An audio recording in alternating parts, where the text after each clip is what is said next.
besok langsung. Insya Allah setelah materi ini besok nanti akan ada sekedar latihan lah, atau merojak gitu ya materi-materi sebelumnya. Ya, jadi ada soal ujian, tapi ujiannya ya merojak berkaitan materi tentang fikih haji. Kemudian pertemuan sebelumnya juga sudah kita adakan mengalim Makkah. Kemudian juga materi ketiga ini jadi satu ujian berkaitan dengan mengalim Madinah. Untuk mempersingkat waktu, langsung saja kepada pemateri kita. Alhamdulillah sudah ada di tengah-tengah kita, kepada Ustaz Zahabi. Kepadanya waktu dan akan perlu disilakan. Tes. Dengar suaranya. Ini semua dari Madinah semua kan? Itu dari luar Madinah. Asad dari Mekah. Ustaz Asad dari Mekah. Ustaz Afif. Baik. Dari mana? Saya baru bilang. Tes. Dengar. Baik, bismillahirrahmanirrahim. Assalamualaikum warahmatullahi wabarakatuh. Waalaikumsalam warahmatullahi wabarakatuh. Alhamdulillah, wassalatu wassalamu ala Rasulillah wa ala alihi wa sahbihi wa ala ma'ba'du. Teman-teman tim LKHU yang dirahmati Allah, alhamdulillah pada kesempatan pagi ini kita masih diberikan nikmat oleh Allah Subhanahu wa taala, nikmat kesehatan, nikmat iman, sehingga kita dapat berkumpul bersama di RBH ini. Anda mengucapkan taqabbalallahu minna wa minkum shalih amal. Apa memang kemarin nggak hadir dalam hal halal, ini momentum mengambil juga sebagai suatu rahmi kepada antum semua. Masih dalam momentum lebaran ini. Teman-teman rahmati Allah, terkait dengan LKHU, Masya Allah sekalian, makin tahunnya banyak perkembangan, dibekali dengan materi-materi yang sangat bagus sekali. Setiap tahunnya ada kita membahas fikih haji, kemudian juga tim lapangannya adalah terkait dengan situs-situs bersejarah, baik itu di kota Madinah dan juga di kota Mekah. Ya, ini Ana harapkan menjadi motivasi bagi para peserta LKHU yang akan khidmah nantinya di lapangan. Ya, jangan dianggap ini hanya sebagai momentum kita untuk mencari tambahan, tapi justru ini adalah untuk mencari tambahan ilmu. Ya, sudah mencari tambahan ilmu dan juga upgrade diri, karena kita setiap tahunnya pasti butuh upgrade diri, kita saling mengingatkan, dan juga kita selalu dapat hal-hal yang baru setiap tahunnya, baik itu dari diskusi seperti ini ataupun juga dari turun di lapangan. Jadi Ana rasa ini semua tim ini sudah berpengalaman semua seperti itu. Makanya mohon maaf nih tidak ada slide-nya hari ini. Tidak ada slide-nya, tapi Ana sarankan ada satu buku bagus, kemarin nggak sengaja Ana temu beberapa waktu lalu. Bukunya tidak tebal, bukunya sangat ringkas sekali. Atau di blur ya. Buku Ma'alim Madinah, karya Dr. Nizar Qasim Syekh. Ini saya sangat sarankan sekali teman-teman. Di sini sudah ada, di RBH sudah ada. Kalau yang di RBH Anda tahu kan ada yang punya yang Dar Al Madinah itu tebal sekali kan. Ya. Kalau itu insya Allah nggak kebaca itu. Kecuali untuk bahas ya. Jadi kalau untuk yang ini insya Allah kebacain. Ya. Kalau di buku saku kita akan bahas beberapa poin penting saja di sini. Anda nggak perlu memperkenalkan diri kan? Anda perlu memperkenalkan diri. Mana Muhammad Az-Zahabi, aku Muhammad Az-Zahabi. Anak keseharian Anda selain di Jamiah, Anda juga ada di Museum Sirah Nabawiyah di pintu 307. Teman-teman PCM kalau ada yang mau mampir, tafadhol. Kalau yang pekan lalu Ustaz Iskandar, beliau dulunya di Madinah di sana juga. Misalnya aneh menggantikan beliau. Posisinya di Madinah, beliau ditarik di Mekah. Jadi kurang lebih isinya sama. Namun untuk di museum yang di Madinah itu ada segmen yang berbeda, yaitu adalah segmen tentang Ma'alim Madinah. Jadi yang tidak ada di Mekah itu Museum Sirah Nabawiyah, yaitu tentang segmen Ma'alim Madinahnya. Kita akan mulai terlebih dahulu dari, kita diskusi aja nih, ngobrol aja sebenarnya. Kita akan mulai dari pertanyaan terlebih dahulu pada teman-teman. Kira-kira apa saja yang teman-teman lihat ketika berada di Masjid Nabawi? Ada siapa saja rumah-rumah yang ada di sekitar Masjid Nabawi yang dapat teman-teman ketahui? Ada yang tahu tidak? Ya, rumah sahabat. Ya, kalau kita lihat Masjid Nabawi hari ini, Masjid Nabawi hari ini adalah pusat kota Madinah di masa Rasulullah SAW. Pagernya, kubah, maka di dalam Masjid Nabawi hari ini itu terdapat beberapa perumahan para sahabat. Kira-kira ada yang bisa menjawab pada mengetahui ada rumah sahabat siapa saja di dalam Masjid Nabawi? Ini kita ambil dari ketika sejarah apa namanya? Ziarah dalam. Nah, kita kan biasanya kalau di LKHU ada 2 ziarah kan? Ada ziarah luar, ziarah dalam. Nah, sekarang kita mulai dari ziarah dalam terlebih dahulu. Ketika teman-teman ada di dalam Masjid Nabawi, kira-kira ada rumah para sahabat siapa saja kira-kira yang dapat Anda ketahui? Yang di Zoom jika ingin menjawab juga boleh. Abu Ayyub Al-Ansori, Ustaz. Abu Ayyub Al-Ansori, suara kecil. Di mana Abu Ayyub Al-Ansori rumahnya?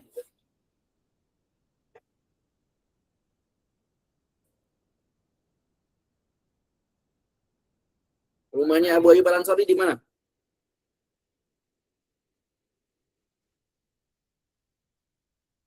Di tempat berjawab kiri ya, latihan itu bukan yang atau Ya, jadi Al-Baqi katanya. betul. Baik. Baik, ada lagi? Sudah satu rumahnya Abu Ayyub Al-Ansori?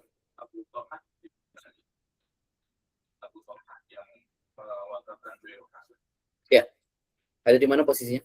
Bayruhanya. Ya, ada di pintu berapa? Pintu 22. Pintu 22. Pintu 22. Kemudian siapa lagi? Tadi sudah Abu Talha Ansori atau Bayruha. Kemudian ada Abu Ayyub Al-Ansori, Abu Talha Ansori atau Bayruha. Ada lagi? Teman-teman? Abu Bakar di mana? Di pintu 2 Khukhoh Abu Bakar. Ya, rumahnya Abu Bakar. Jadi Abu Bakar itu sebenarnya punya 2 rumah. Tapi ada yang rumah kecil atau Khawqah yang sekarang ada tandanya. Itu ada di pintu nomor 2. Pintu nomor 2 atau Bapak Siddiq. Kalau teman-teman masuk, ada yang bisa masuk ke Zoom. Tunjukin pakai kampe ya gitu. Ya, itu pintu nomor 2 itu di sana. Kalau antum masuk ke pintu nomor 2, itu di belakangnya ada tulisannya warna hijau. Ya, di sinilah rumahnya Abu Bakar. Hadihi khawqah Sayyidina Abu Bakar. Tulisannya warna hijau ada di atas. Ada lagi baru 3. Rumah istri Nabi. Siapa yang ada tandanya? Jendela Hafsah. Jendela Hafsah. Ya, jendela yang Hafsah. Kalau Anda dahulu dapat info dari Syekh Hamid Al-Bukhari dulu saat kajian. Itu kalau kita memberikan salam kepada Rasul, itu kita sedang berdiri di rumahnya Hafsah. Ya, kalau kita memberikan salam pada Rasul, itu kita sedang berdiri di rumah Hafsah. Maka yang tidak boleh terlupa adalah ya rumahnya Aisyah sendiri. Ya, rumah Aisyah ada kubah warna hijau. Ya, rumahnya Aisyah itu adalah kubah berwarna hijau. Ya, jadi Aisyah itu tetangga sebelahnya ada siapa? Hafsah. Siapa lagi? Satu lagi tetangga sebelahnya lagi yang dekat dengan Aisyah? Fatimah. Fatimah putri Rasulullah Shallallahu Alaihi Wasallam. Jadi kalau di bagian belakang itu ada tandanya juga tentang rumahnya Fatimah radhiyallahu anha. Ada yang bisa masuk? Bagaimana? Ya, jadi yang berdiri. 2%. Ya, jadi itu tadi beberapa perumahan yang dapat diketahui. Apa tadi mau tunjukkan di sini kalau bisa masuk. Yang pertama tadi adalah kubah hijau. Kubah hijau itu adalah rumahnya siapa? Aisyah radhiyallahu anha. Poin penting ketika mengetahui Ma'alim Madinah bukan hanya sekedar kita mengetahui tempatnya saja, tapi kira-kira apa pesan-pesan yang dapat antum sampaikan kepada para jamaah dari kisah-kisahnya.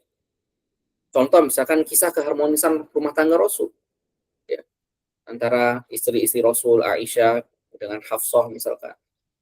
Atau juga misalkan kisah bagaimana kedekatan Rasulullah SAW dengan putri-putrinya, khususnya adalah dengan Fatimah. Ya, di mana kita melihat Rasul terkadang membangunkan putrinya Fatimah dengan Ali. Ya, karena rumahnya dekat, ya, rumahnya dekat. Kemudian juga yang paling penting, yang paling sering di sini terjadi adalah terkait dengan kubah hijau kuburan Rasulullah SAW. Ya, ini perlu ditekankan juga. Jadi Rasul tidak pernah dikuburkan di dalam masjid. Rasul dikuburkannya di mana? Di rumahnya Aisyah radhiyallahu anha. Ya. Anda akan perlihatkan di sini kamera sudah. Ya, ini tadi ubah warna hijau. Jadi posisi rumahnya siapa? Aisyah radhiyallahu anha. Coba di pin yang yang nggak usah diklik.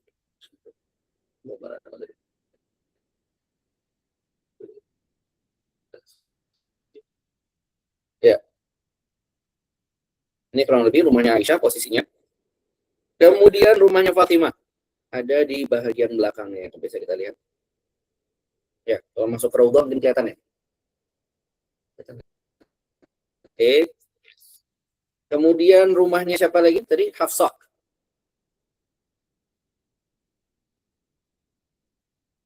Ya, jendela. Kalau nah, saya nggak tahu. Tapi di sini disebutkan jelas, di sini Syekh juga menjelaskan.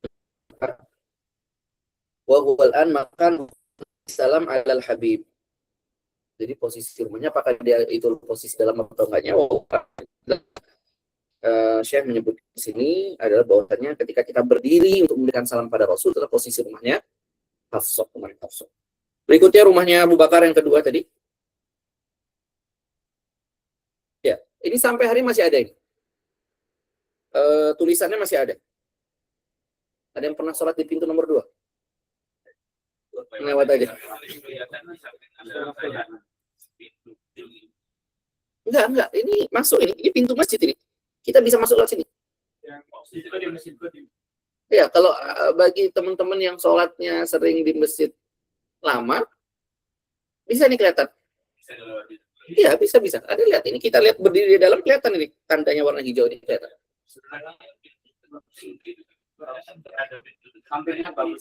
Samping Babu Salam ya. Oh, ini saya buat kalau keluar dari raudhah biasanya di arah kaki sini juga. Iya. Kelihatan. Kalau dari keluar dari raudhah kelihatan. Iya. Pintu nomor 3 pintu nomor. Ya. Ya. Jadi ini pintu rumahnya Bakar. Posisi. Kita nggak bisa bilang itu pintu rumah Abu Bakar. Posisi rumahnya Abu Bakar di sana. Kemudian rumahnya Abu Ayyub yang tadi disebutkan di awal. Nah, ini sudah nggak kelihatan ini. Ya, HP-nya sudah bagus ya. Kelihatan aja lagi. Kurang lebih rumahnya Abu Ayyub ada di sekitar sini. Ketika keluar dari mengucapkan salam pada Rasulullah SAW. Ketika keluar dari pelataran sih. Pelataran. Antum keluar dari setelah menara ini sedikit aja mungkin di pelataran itu kan. Biasanya diusir-usir sama polisi itu. Lagi nunggu jamaah. Di sini kurang lebih rumahnya Abu Ayyub Al-Ansari. Apa kisahnya rumahnya Abu Ayyub Al-Ansari?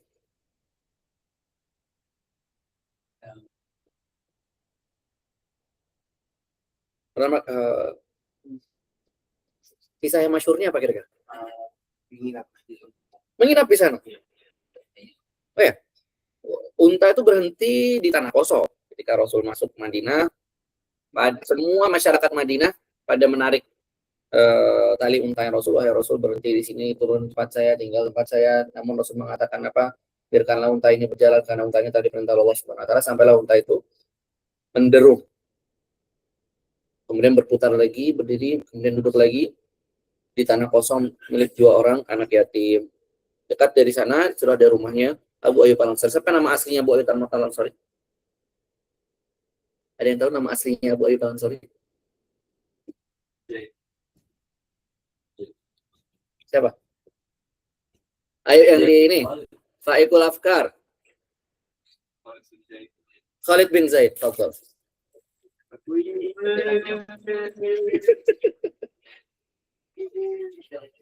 Satu aja tuh rotinya kok. Jangan dipanggil roti. Khalid bin Zaid. Ya bukan Zaid. Khalid bin Zaid. Apalagi kisah masyhur terkait Abu Ayyub Al-Ansari? Teman-teman kalau nanti ditanya. Yang ketika Aisyah di Khalid bin Zaid dan berbicara. Khalid bin Zaid berbicara dengan istrinya, apa kamu mendengar apa yang tentang Aisyah ini? Istri yang lain dapat bagaimana pada tentang kabar ini? Setelah terjadi bilang, mungkin nggak kamu istrinya ini mengayuh melakukan hal tersebut? Ya, tentu saja dia menolak. Presiden menjawab bahwa mungkin aula dari ya, itu salah satunya. Itu salah satunya. Kisah tentang Khalid bin Zaid. Jadi teman-teman sekalian harus memperbanyak lagi juga literasi terkait dengan siapa itu Abu Ayyub. Tadi sampaikan juga. Kisah lainnya ada tadi disebutkan oleh Zidan tadi. Rasul yang awal mulanya Rasul tinggal di rumahnya 2 tingkat ya. Rumahnya 2 tingkat. Tapi bukan di basement.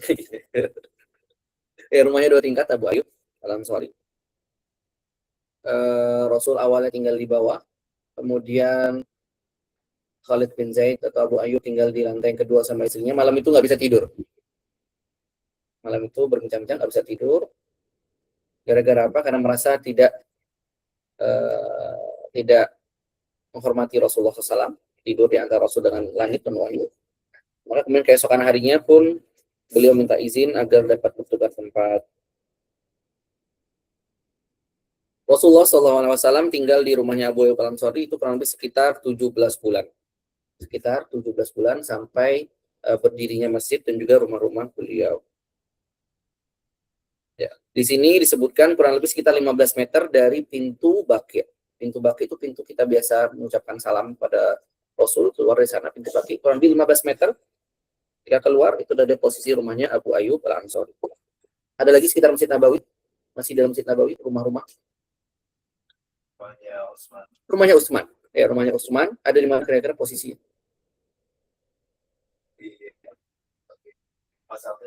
Pas 1. Bab Jibril itu juga dikenal dengan dahulu namanya Bab Utsman. Disebut Bab Jibril karena dahulu biasa malaikat Jibril datang di arah sana. Disebut Bab Utsman karena dia satu arah dengan rumahnya Utsman bin Affan radhiyallahu anhu. Kalau Ana biasanya memberitahu lokasinya kurang lebih sekitar ketika kita ngantri Raudhah. Kurang lebih sekitar sana. Jadi antara Masjid Nabawi dengan Baqi', yang Darul Fadl itu rumah-rumah dan Darul Fadl. Rumah Umar. Enggak, beda-beda. Kalau yang Anda tahu di museum itu berbeda, dan namanya Darul Faraim, Darul Fadl. Itu dia posisinya di belakang, di dekat dengan Bayruha. Enggak jauh kita sana. Rumahnya Umar, wallahu a'lam. Rumahnya Umar dekat dengan rumah Abu Bakar. Ya, sebetulnya rumahnya Umar dekat rumahnya Abu Bakar. Ya, kalau antum ke museum baru bisa tunjukin ya posisi-posisinya. Posisinya nggak bisa nunjukin. Masyhur yang pernah masuk ya. Apa lagi? Rumah-rumah lagi ada sumur tadi disebutkan. Rumah Abu Talha Al-Ansari. Rumahnya Abu Talha Al-Ansari. Ada di pintu berapa tadi? 22.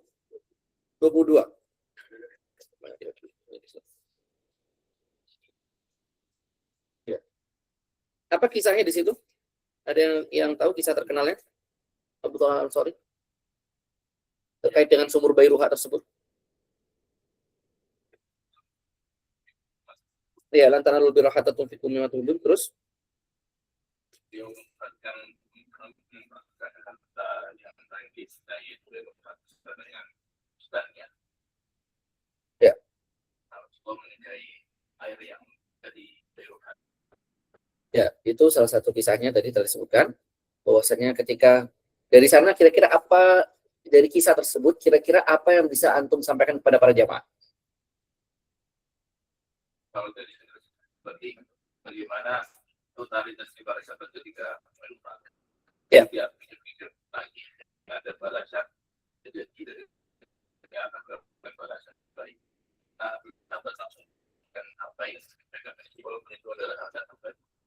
Ya, level infak dengan harta yang paling terbaik yang dimiliki. Itu tadi kisah Bayruha. Ketika beliau mendengar ayat lam tanalul birra hatta tunfiqu mimma tuhibbun, beliau tidak pakai neko-neko, tidak pikir panjang, beliau langsung menginfakkan ataupun mensedekahkannya. Ya. Terkait dengan kebun itu adalah memang satu paket ya. Biasa kalau dikatakan kebun itu dia selain ada kebun kurmanya ada juga sumber airnya biasanya. Kita lihat beberapa perkebunan nanti ya kita bisa sampaikan. Perkebunan pasti di dalamnya ada sumur-sumur bersejarahnya. Baik, sekarang masih di dalam Masjid Nabawi. Apalagi tempat-tempat penting yang ada di sekitar Masjid Nabawi, teman-teman. Ahlus Sufah. Kemudian apa lagi? Selain Ahlus Sufah? Raudhah. Kemudian apa lagi? Apa? Sumur 3 yang mana? Itu tadi sudah disebutin. Tandanya ada 3 bulatan memang ya. Tandanya 3 bulatan. Ada lagi? Sumur rumah sahabat sudah.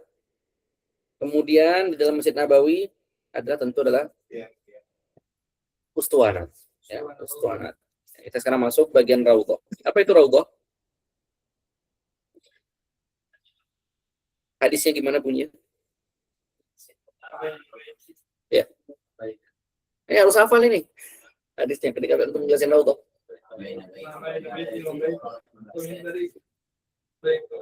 Ma baina baiti wa mimbari raudhatun min riyadil jannah wa mimbari ala haudi. Hadis riwayat Bukhari dan Muslim. Ya, ini tentang raudhah. Ya, biasanya teman-teman nanti juga akan ada dimintain bantuan biasanya untuk menemani ke raudhah. Mana batasannya raudhah?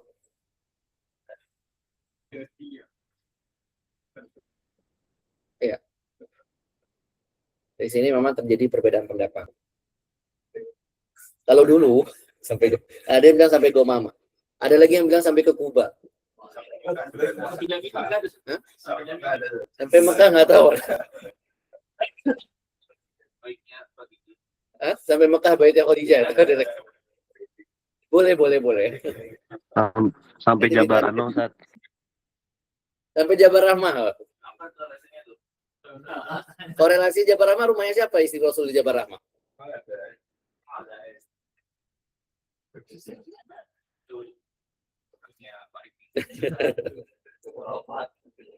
Nah, terkait dengan raudhah misalkan, apakah ada keutamaan khusus tentang raudhah?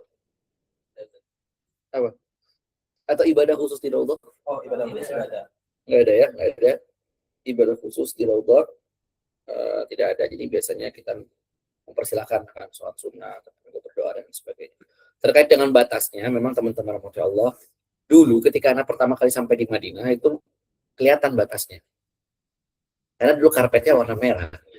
Antum kalau bawa jamaah orang-orang tua yang dahulu udah pernah umroh misalkan sebelumnya dia 10 tahun yang lalu, pasti dia ngomong karpet raudhah tuh karpetnya warna hijau. Sejadah raudhah tuh sejadah hijau karena apa? Karena memang dahulu karpet Nabawi warnanya merah. Hah? Iya itu ada tandanya. Itu iya betul itu. Ada warna hijau, ada warna merah kan? Iya. Dulu memang sekitarnya adalah berwarna merah. Sampai kapan? Sampai COVID. Jadi COVID inilah banyak hikmahnya memang ya. COVID inilah yang menggantikan semua karpet Masjid Nabawi yang dari warna merah jadi warna hijau. Nah, itu yang warna merah antum dapati di masjid-masjid yang lain tuh biasanya ada yang ngambil masjid kampung. Itu sisa-sisa daripada masjid karpet Masjid Nabawi itu. Ya. Ya kalau antum lihat tuh virtualnya bagus tadi. Di mana tuh dapat itu? Iya. Nanti boleh di-share ya, nanti di grup boleh di-share ya.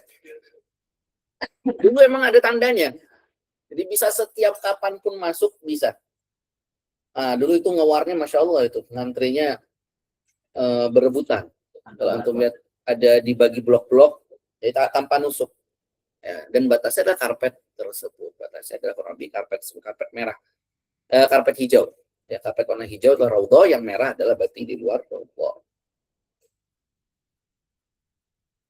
Nah, terkait dengan memang batas di bagian baratnya kita sudah mengetahui tentang raudhah itu adalah tentang mimbar Rasulullah SAW. Di bagian timurnya adalah rumah daripada istri-istri Rasulullah SAW. Sebagian ada pendapat hanya 3 tiang atau 4 tiang dari depan. Itu adalah bagian raudhah yang disepakati. itu sejajar dengan rumahnya Aisyah radhiyallahu anha.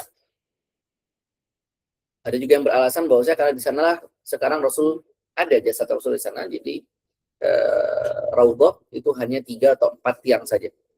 Kalau dari Ustuana Al-Mukhallaqah depan itu kurang lebih berarti sekitar 4 tiang. Nah, kayaknya nggak heran kalau banyak, Masya Allah. Sebelah sini maksudnya, bukan ke situ. Ya, oleh karena itu banyak biasanya jamaah yang berlomba-lomba untuk mengambil soft terdepan terkait dengan Raudhah. Karena memang itu sepakat itu. Adapun ada juga yang berpendapat bahwa Raudhah sampai bagian Masjid Nabawi. Ada yang tahu tanda Masjid Nabawi? Belakang Masjid Nabawi? Atau tanda batas Masjid Nabawi pada masa Rasulullah SAW? Ini kayaknya perlu diajak jalan-jalan ke Masjid Nabawi.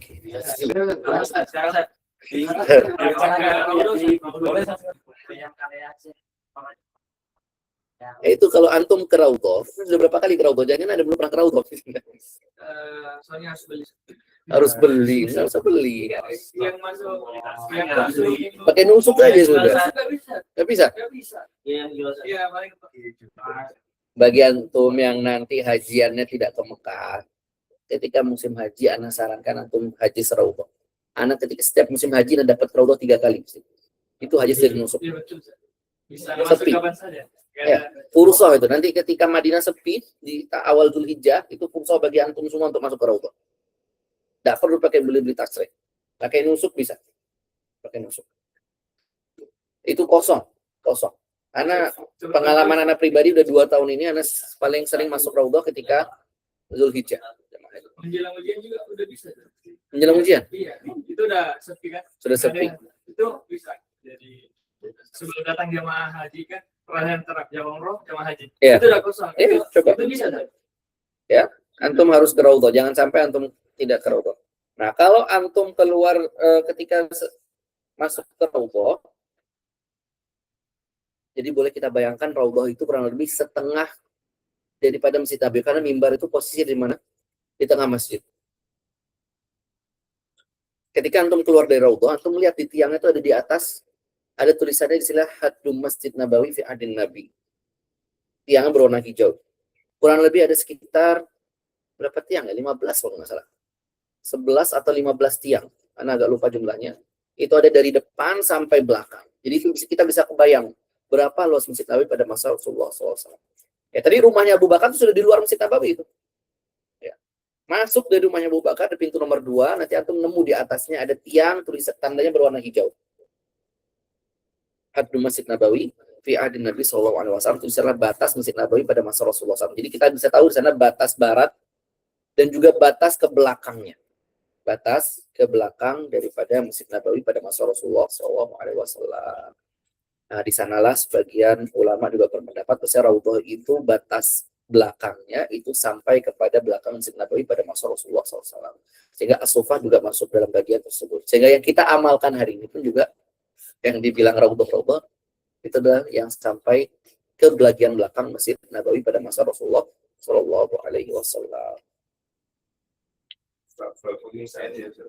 Ya, Babu Nisa itu sebenarnya bukan belum ada pada masa Rasul. Yang ada itu adalah bab Jibril.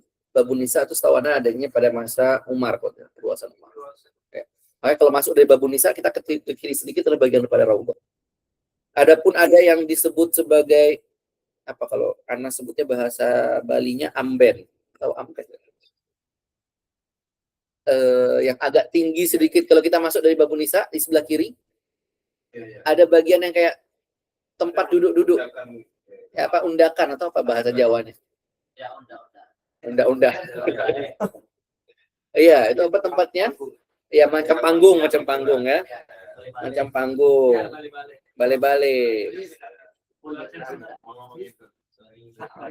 Itu adalah tempatnya siapa? Agowat. Bukan tempat, itu disebutkan. Itu bagus tuh kalau ditampilin. Itu bisa share nggak langsung sini? Langsung lihat screen.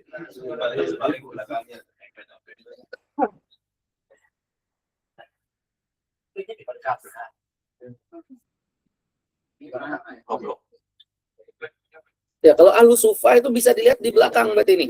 Ini makan ahlu sufa. Kelihatan nggak? Masih sejajar, kalau ini makan ahlu sufa, ini masih sejajar dengan mimbar Rasulullah SAW. Ya. Apa itu ahlu sufa? Siapa itu? Yang tidak punya tempat ibadah. Iya. Fuqara sahabat ya. Siapa yang terkenal? Abu Hurairah. Di sini disebutkan sampai 200 sahabat kurang lebih tinggal di sana. Beda khilaf ya, Ustaz, terkait jumlahnya. Ya, terkait jumlahnya ada khilaf. Itu tuh apa itu? Nah, itu kadang ada yang salah, ngira di situ ahlu sufa. Itu sudah di luar Masjid Nabawi gitu. Pada masa Rasul. Karena tadi itu sejajar sama rumah-rumahnya Rasul. Kalau misalkan tadi disebutkan, nah itu yang sebelah situ ada rumahnya Fatimah. Ya. Kalau tadi yang kita sebutkan ada kekeliruan, sebagian menyebutkan, ada video yang kemarin kita sebutkan itu adalah makan ahlu sufa, itu bukan makan ahlu sufa. Ya. Yang tadi ditunjukkan itu adalah tempatnya, duduk-duduknya, tempat ngopi, ngetehnya para aghawas. Siapa itu aghawas? Khadimnya ya, dari Habasyi biasanya. Atau mereka dikebiri, atau mereka sebagai khadim dari sana.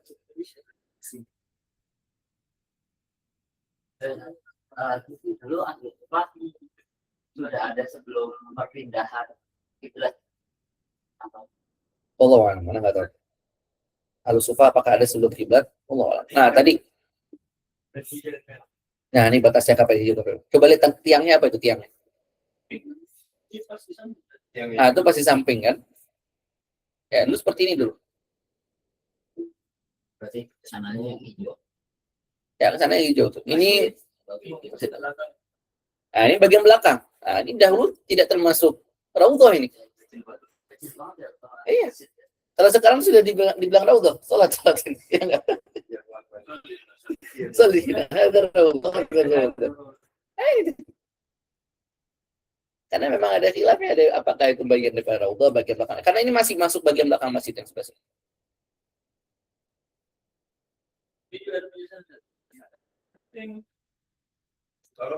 Apa itu? Apa itu tulisannya, Fauzi? Iya, mihrab tahajud. Ya, ada sini. Tempat ahlu sufa. Ini di sini karpet merah ini. Sejajar agak ke belakang. Ada nggak sisi tandanya ahlu sufa? Kalau di sini di buku anak ini dia sejajar sama mihrab Nabi. Ada berapa tiang? 1, 2, 3, 4, 5. Setelah daripada tiang yang berbunga, persis.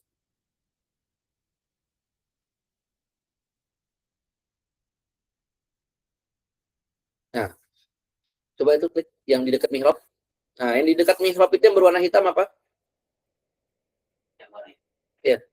Di situ ada tulisan di sinilah tempat sholat Rasulullah SAW. Ya. Dan mihrab bin Nabi. Ya.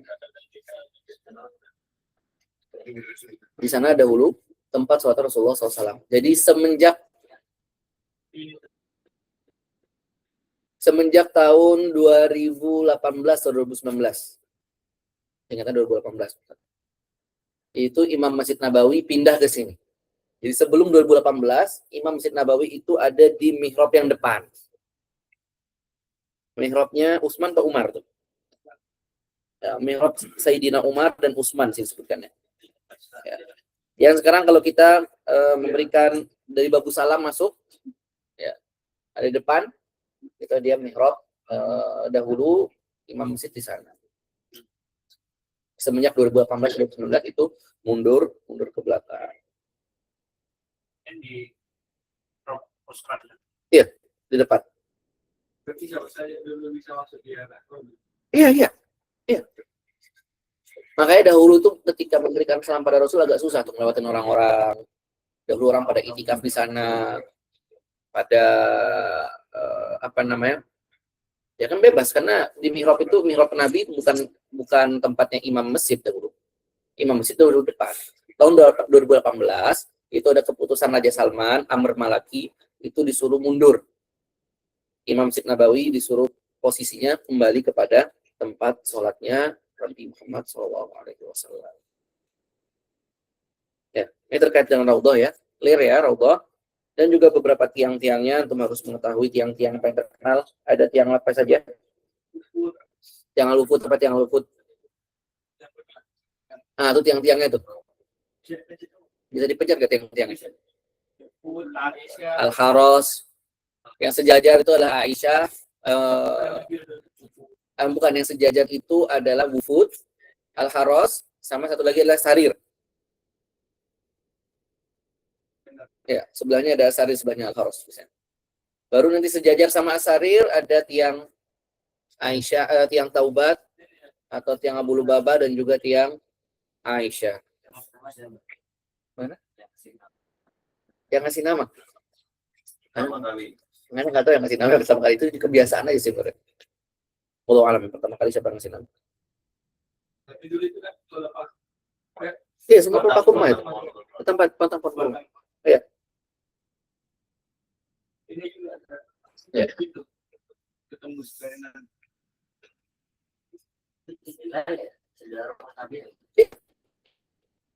Ya, itu disebutkan jendela rumah Nabi. Oke, clear. Mimbar Rasul. Bagaimana bentuknya?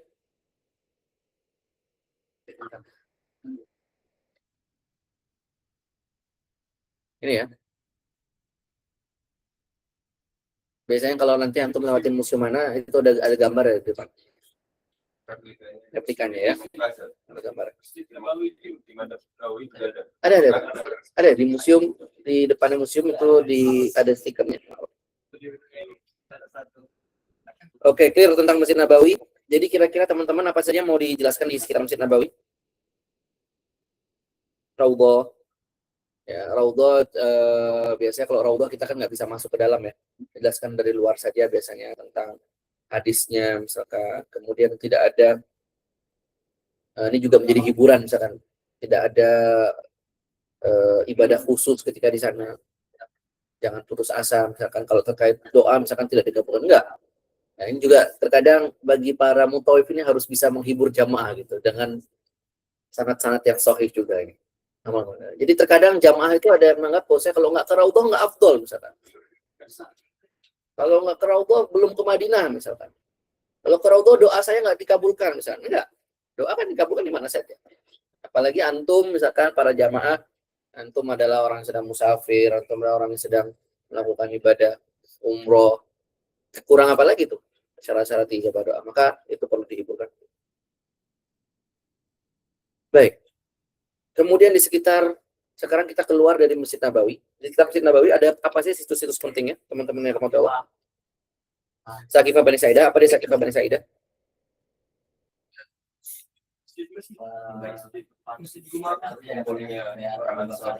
Tempat Bait Abu Bakar. Ini apa ini, Fauzi? Oh, keluar ya? Oh, keren ini ya? Anda baru tahu ini. Ah, ini apa nih, Baki? Baki. Kenapa dia selfie ini? Ya, ini bukan Al-Sufa ya?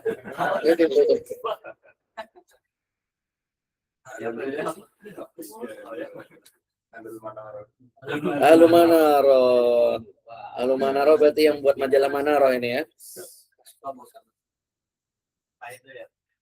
Ini katanya ada orang anu di sini. Nah, itu lagi pertanyaan tadi itu. Ada orang yang nyangkut di sana kesambar petir katanya kan? Khurafat itu harus dibantah, itu harus bisa bantah. Terkait juga dengan rumah Rasul, apakah Rasul dikuburkan? Kan Rasul dikuburkan dalam masjid, Rasul tidak dikuburkan dalam masjid. Setiap Nabi dikuburkan di mana beliau wafat. Dan juga sudah ada batas-batasnya ya. Teman-teman sebenarnya bisa masuk ke dalam museum Masjid Nabawi itu gratis itu sekarang. Gratisan juga. Sekarang gratis. Iya. Itu nanti dijelaskan di dalamnya tentang bagaimana bentuk kuburan Rasulullah SAW. Itu berapa lapis? Ada kiswahnya, kemudian ada tembok terluar yang bentuknya segi 5. Kemudian ada tembok lagi, tembok yang kotak. Ya, kurang lebih sekitar 3 atau 4 ya sampai ke bagian yang besi kuningan tersebut. Ada yang kurang masuk ke area panggungan. Enggak ada. Sekali aja.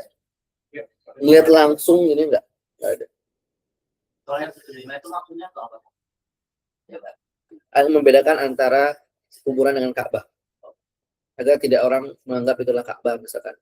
Atau misalkan ada orang tidak sholat langsung menghadap ke arah tersebut. Ya, Ahlu Suffah. Ahlu Suffah. Jadi apa? Sakifah Bani Sa'idah. Apa itu Sakifah Bani Sa'idah? Tempat di baiatnya Abu Bakar As-Siddiq. Kalau yang Anda dapat dahulu dari Ustaz Asep Sobari. Sakifah Bani Sa'idah itu dahulu macam tempat diskusi, macam tempat berkumpulnya kaum Ansor, macam apa kalau kita macam balai desa lah ya, atau tempat diskusi atau apa. Nah itu Ada kalau dindingnya satu tong datangkan aja. Allah alam apakah ada dindingnya, tapi kalau kita mungkin bisa kita katakan itu macam ada atapnya saja. Dan di sana juga ada sumur kan terkenal. Ada sumur, ya sumur Buddha. Dekat sekitar sana. Dekat sekitar sana belakangnya. Ya. Udah online itu ya. Kan ada tuh satu kalau di Tulisan di hotel itu ya, doa, land gitu ya. Ya kurang lebih di sana ya. Sekitar sana, dekat sana juga. Itu tempat berkumpulnya Ansor secara umum atau tempat berkumpulnya Bani Sa'idah. Tapi tadi itu dipanggil apa? Waktu itu berkumpul Aus dan Khazraj di sana. Karena itu bisa kita katakan itu yang terdekat dengan Masjid Nabawi pada masa tersebut. Ya, makanya ketika Abu Bakar dan Umar mengetahui para kaum Ansor pada berkumpul ke sana, mereka langsung bergegas menuju ke Sakifah Bani Sa'idah. Beliau tidak berkumpul ke tempat lainnya. Beliau langsung menuju kepada Sakifah Bani Sa'idah. Kalau riwayat selain ketika baiat ada riwayat lain dipakai untuk apa? Yang pernah ada kisah. Allah, Anda nggak tahu kisah lain. Tapi yang jelas kalau zaman dahulu yang nggak tahu, dulu sering sekali jamaah dari Iran biasanya. Pasti ke sana. Dari yang orang Indonesia malah dulu jarang banget ke sana. Nggak usah kira. Karena dahulu di sana sekitar sana pasar. Ya. Apalagi berarti tadi pasar apa namanya? Pasar Manakho. Pasar Manakho. Ada nggak di situ tulis Suk Manakho di sana? Enggak ada. Kemarin sudah sepertinya kan ya? Pas puasa ya. Suk Manakho. Antum kalau pergi ke Riasa Masjid Nabawi, itu ada papannya di sana. Tulisannya Suk Manakho. Itu jaraknya kurang lebih dari Riasa sampai kepada Sakifah Bani Sa'idah. 2019 itu masih ada pasar seknya sampai ke sana. Suk Manakho, pasar tertua yang pertama kali juga dibangun oleh Rasulullah SAW, pasar kaum muslimin. Itu adalah suk yang memang dibangun pada masa Rasul ketika suki adalah dia membedakan dengan Yahudi. suknya Yahudi. Iya. Iya. Suk Manakho. Ya, kalau dahulu memang tidak banyak orang yang ke sana, ke Sakifah Bani Sa'idah. Karena memang itu pasar. Ya, pasar. Tapi kalau Anda lihat dulu jamaah Irak pasti ke sana. Sering Anda lihat di sana. Allah alam ngapain mereka, mungkin melaknat atau apa. Kisah, mungkin mereka mengisahkan kisah pengkhianatan pertama gitu setelah wafatnya Rasul. Itu dari sana gitu kan. Dari sana. Ada diskusi juga kayaknya juga karena kan Ahlul Bait kan fokus di negara lainnya. Nabi wafat hari apa? Baru dikuburkan hari apa, Ubi? Ada yang mengatakan Rabu atau artinya telat ya? Telat masuk. Karena beberapa faktor tadi. memilih pemimpin, kemudian juga sholat jenazahnya itu tidak seperti kita. Ngantri bergantian. Masuk di rumah yang berapa kali berapa, taruhlah ini. Ngantri bergantian. Itu juga yang membuat penundaan daripada penguburan pada Rasulullah SAW. Apalagi setelah pasar, Masjid Qomamah. Apa kisah Masjid Qomamah?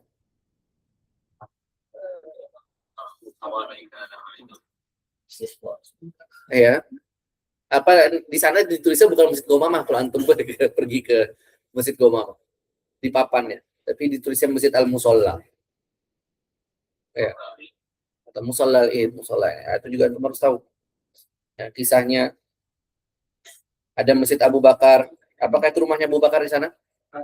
Apa itu? Tempat di mana ketika khilafah Abu Bakar sholat Aidin. Ya, kemudian ada Masjid Ali.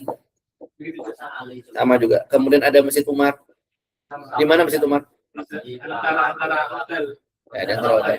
Dekat dengan Lulu lah. Promosi ini. Dekat Lulu. Ya, itu dia tadi. Masjid Utsman sama juga?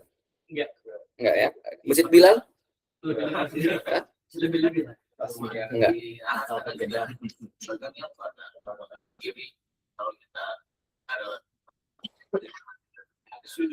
Nggak ada sejarahnya ya. Masjid Utsman nggak. Masjid Utsman itu di ujung dia. Hanya penamaan. Ya, oke, sudah semuanya berarti di sekitar Masjid Nabawi. Ada lagi teman-teman? Baqi. Ada berapa sahabat yang dikuburkan di Baqi? Berapa? Kurang lebih 10.000 ya. Kurang lebih 10.000 yang dikuburkan di pekuburan Baqi. Bagaimana detailnya? Detail kuburannya ada. Ada itu apa namanya? Beberapa kitab pada menunjukkan di sini posisi makamnya Utsman, di sini posisi makamnya keluarga Rasul ada. Kalau di HP ada aplikasi itu Alawi. Itu ada. Tapi kalau antum tanya sama askar di sana, mereka bakal bilang itu adalah hanya makam lama saja. Ya, karena memang tidak ada tanda khususnya. Tidak ada tanda khususnya. Mereka hanya menyebutkan Yang Ahlul Bait itu di bagian depan. ada sebutkan di bagian depan ketika masuk daripada Baqi ya. Itu udah Ahlul Bait. Baqi antum kalau bisa juga mengajak jamaah. Ya, itu di antaranya. Kalau misalkan bisa masuk bawa jamaah laki-laki, sangat disarankan sekaligus juga mengajarkan untuk bagaimana ziarah kubur dan dianjurkan Rasulullah SAW bahwasanya kita pun juga tidak anti terhadap ziarah kubur dan juga kita juga tidak berlebih-lebihan dalam ziarah kubur dengan adab-adab itu juga sangat bagus sekali edukasinya ketika dibawa ke Baqi. Baik, ada lagi sekarang kita Masjid Nabawi, apalagi selain Baqi? Museum. Promosi ya, museum. Ya, sebagai pembimbing jamaah haji ataupun umroh, untuk juga mengenalkan museum-museum yang ada di sekitar Masjid Nabawi. Ya, menjadi opsional. Misalkan ada Museum As-Sofia. Museum As-Sofia ada 2 bagian. Ada Qisatul Khalq, ada Khairul Khalq. Qisatul Khalq itu di bagian basement, Khairul Khalq ada di lantai 2. Nah, biasanya itu adalah Museum As-Sofia, itu memang satu perusahaan dengan Museum Wahyu yang ada di Mekah. Sama ya grup tidak salah perusahaan. Ya, kurang lebih isinya sama. Jadi banyak video-video, kemudian biasanya nanti mutarjimnya akan menjelaskan video yang ada. Ya, itu Museum As-Sofia, rata-rata sama. Termasuk Museum Wahyu di Mekah juga demikian kan. Yang kedua, itu di sana ada 2 museum. Berikutnya ada Museum Sirah Biografi Nabi Muhammad, tempat tanah dan wisata sandar kerja. Masuknya 40 real, atau kalau di Madinah 2 sesi jadi 70 real. Agak mahal karena di sana bebas ada yang menjelaskan. Memang tidak ada videonya ada di akhir. Biasa kita akan mengenal kondisi Sirah Nabawiyah, kita mengenal tentang bagaimana sejarah ringkas Nabi Muhammad dari lahir sampai wafat, ciri-ciri fisiknya Nabi, kemudian kita mengetahui beberapa ma'alim di Madinah dan Mekah, ada maketnya, di sana bisa lebih jelas. Kemudian yang terakhir Museum Perluasan Tausiah Masjid Nabawi. Itu gratis, baru dibuka juga sekarang. Persis di depan Museum Sirah Nabawiyah. Jadi keduanya ada di pintu nomor 307. Ya, kalau teman-teman pintu 307 itu ada 2 museum sana. Ya. Yang di sebelah kirinya Museum Sirah Nabawiyah, di sebelah kanan ada Museum Tausiah Masjid Nabawi. Itu dijelaskan Masjid Nabawi dari masa ke masa. Kelihatan di sana petanya? Ada nggak? Dawamnya jam berapa? Dawamnya biasanya pada sholat dibuka dari jam 8. Dari jam 8. Rata-rata sudah buka dari jam 8 sampai jam 10 malam. Sampai 10 malam. Mau pesannya bisa di sini. Kalau yang sirah Yang sirah sama dari jam 8 sampai jam 10 malam. Tapi untuk bahasa Indonesia adanya dari jam 8 pagi sampai sebelum asar saja. Sampai sebelum asar. Kemudian ada juga museum manuskrip. Ada di mana kira-kira? Di bawah. Ada yang di dalam Masjid Nabawi, ada juga yang di bawah ya. Di parkiran 1A. 1A ya? 1 atau 2A. Itu ada tentang exhibition tentang manuskrip Masjid Nabawi. Oke, teman-teman, selesai sudah ziarah dalamnya. Yang perlu diingat di catatan ketika ziarah dalam, tidak boleh sama sekali teman-teman membawa atribut berupa bendera. Ini perlu diingatkan. Bendera grup ketika ziarah dalam Masjid Nabawi. Tidak boleh juga terlalu lama-lama berkumpul di area Masjid Nabawi membuat kerumunan. Jadi kalau bisa sambil jalan saja dijelaskan. Ya kalau membuat kerumunan ketika berjalan di pagi hari, usahakan menghindari askar. Ya, dan juga berusaha mencari tempat yang aman. Artinya kalau bisa di luar pagar Masjid Nabawi, di area Tausiah yang baru. Nah, itu kalau bisa di sana itu lebih aman ketimbang berada di dalam area pagar Masjid Nabawi. Baik, masjid-masjid sekitar Masjid Nabawi juga sudah. Kemudian beberapa masjid penting ada di Madinah. Apa sih teman-teman? Masjid Quba. Ya, jadi kalau Anda biasanya jelaskan ada 5 tempat yang biasa dianjurkan ketika berkunjung di Madinah. Masjid Nabawi, kemudian ada Raudhah, kemudian Baqi, kemudian Quba, kemudian Uhud. Ya. Quba, apa keutamaan ke Quba? Apa? Itu tuh hadis itu. Hadis yang masyhur itu tadi sebelum Covid.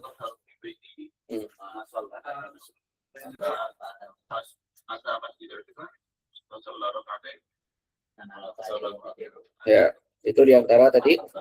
Maka dianjurkan ketika ini khususnya ketika ziarah luar, maka jangan lupa mengingatkan jamaahnya untuk berwudu dari hotel. Berwudu dari hotel, kemudian menuju ke Masjid Quba. Biasanya destinasi pertama pasti ke Masjid Quba. Ya, karena berkaitan dengan keutamaan tadi, fadilahnya siapa yang bersujud di rumahnya sebelum sholat, maka akan mendapatkan pahala umroh. Sekarang kita di Masjid Quba. Ada gitu. Iya kan itu 2 rakaat ada beberapa pembimbing itu yang bilang hanya 2 rakaat pertama, setelahnya nggak dapat lagi bahas. Yang penting 2 rakaatnya dapat. Setelahnya antum mau sholat duha berapa rakaat terserah. Ya, karena sholat duha juga tidak ada batasnya. Ya, sholat duha juga tidak ada batasnya. Betul ya? Kalau dulunya Bukan dari hotel. Anda nggak bisa jamin dapat pahalanya. Bukan. Karena bunyi hadisnya apa tadi udah jelas. Ya. Allah, kalau misalkan ternyata antum ada yang kentut misalkan ya, di jalan, ya mau nggak mau masa tidak berwudu kan? Antum ya berwudu di masjid. Mampir ke rumah saya. Baik, sekarang kita ada Masjid Quba ini, di layar Masjid Quba. Kira-kira apa saja tempat bersejarah yang ada di sekitar Masjid Quba? Bir Khatam. Apa kisahnya Bir Khatam? Selain jatuhnya cincin Rasul? pernah Nabi sahabat datang.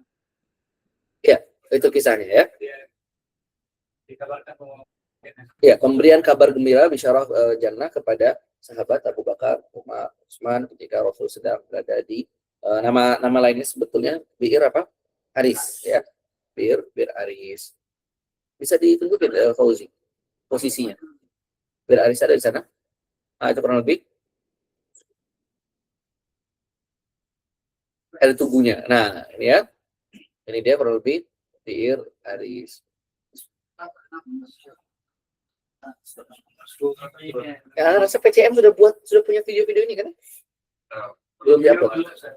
Belum diupload. Ada yang belum tag gitu. Tadi sini sudah analisis sama Ustaz Arif. Iya, tagnya tuh korup atau Oh. bisa diupload. Kemudian termasuk juga ada Diyar Sahabi. Yang pemberian kabar gembira kan 10 sahabat semuanya. Bukan, 3 orang aja. Ya. Yang waktu itu ketika Rasul lagi istirahat di sana, Abu Bakar minta izin masuk. Oh, itu ya. Ya kan? Kemudian Abu Bakar diizinkan masuk dan duduk di sebelah kanannya. Kemudian datang Umar masuk duduk sebelah kirinya. Kemudian datang Utsman masuk kemudian beritahu kabar gembira surga dengan ujian yang akan menyertainya. Nah, ketika Utsman duduk sudah nggak ada tempat. Utsman akhirnya duduknya tidak di sumur, duduk di luar. Maka para ulama mentakwil bahwasanya itu adalah posisi kuburan mereka berdekatan.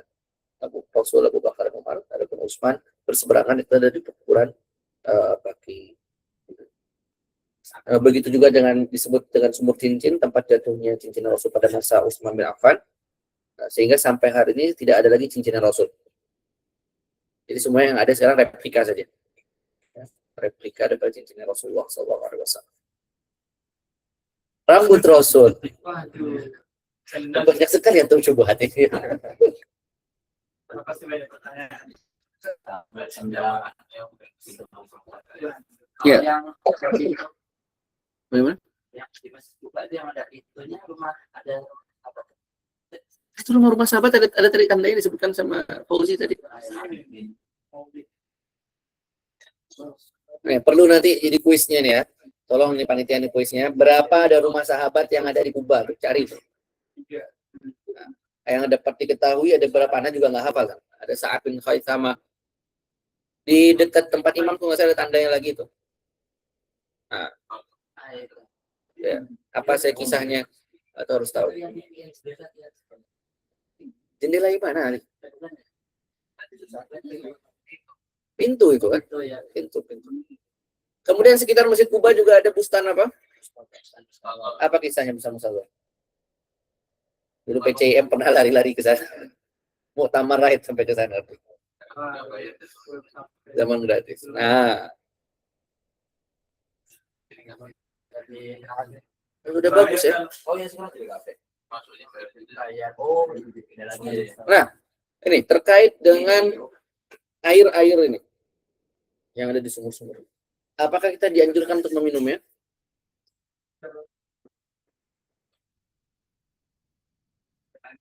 Dianjurkan tidak? Antum mau bawa jamaah nih besok. Besok antum ke sana, ke Sumur Gores misalkan. Ayo jamaah, minum ini, berkah ini airnya.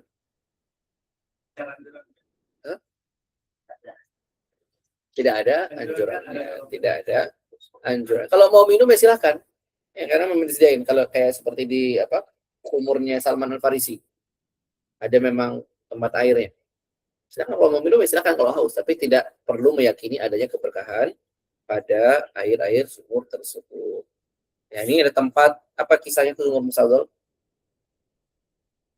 Bustan Musadol apa kisahnya? Tempat Nabi apa? Jadi sebelum nyampe ke Kuba. Iya. Istirahat di sana. Ada lagi kisah yang terkenal? Kayak belum disebutkan. Zidan mungkin? Nggak pernah masuk. Tolong dianggarkan ya. Tolong dianggarkan. Apa ya? Sumur masih. Sumur asli. Ya. Sumur asli. Ketika Rasulullah SAW sampai ke Madinah, sampai ke Kuba, itu orang-orang Madinah kan nggak tahu yang mana Rasul, yang mana Abu Bakar. Ya. Karena mereka belum punya grup WhatsApp waktu itu kan. Yang mana wajahnya Rasul, cuman mendengar saja, saking cinta orang-orang Madinah. Dan yang mengetahui Rasul sama Abu Bakar juga hanya orang-orang yang ikut Baiat Aqobah saja. Itu juga jumlahnya nggak banyak kan. Sekitar 12 orang yang Baiat Aqobah pertama, yang kedua sekitar 70-an orang. Nanti kebanyakan masyarakat Madinah tidak mengetahui. Bahkan mengira awalnya bahwasanya Abu Bakar itulah Nabi Muhammad SAW. Karena dari sini dapat kita ketahui bahwasanya perawakan Nabi itu Masya Allah fit. Abu Bakar perawakannya kelihatan lebih tua kalau bahasa ya. Padahal Nabi jarak antara Nabi sama Abu Bakar umurnya selisih kurang lebih berapa tahun? Sekitar 2 tahun 3 tahun ya. Nabi lebih tua daripada Abu Bakar, tapi perawakannya.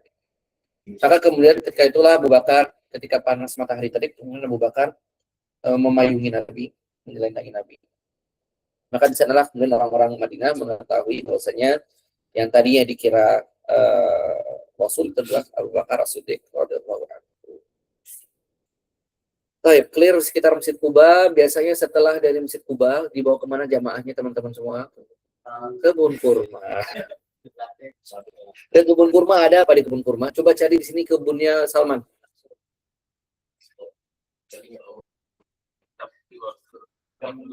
Biasanya dibawa kebunnya siapa? Kebun Abdurrahman. Apa kira-kira catatan nih kebun Abdurrahman? Biar tahu ini ada yang baru nggak nih teman-teman sini? Atau semuanya sudah lama semua? Ada yang baru? Baru kapan? Baru kemarin.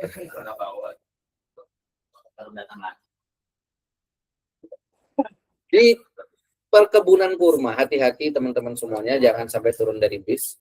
Kalau bisa, siapa yang pernah ketangkap tuh? Torik itu. Tolong dibagikan pengalamannya. Ya.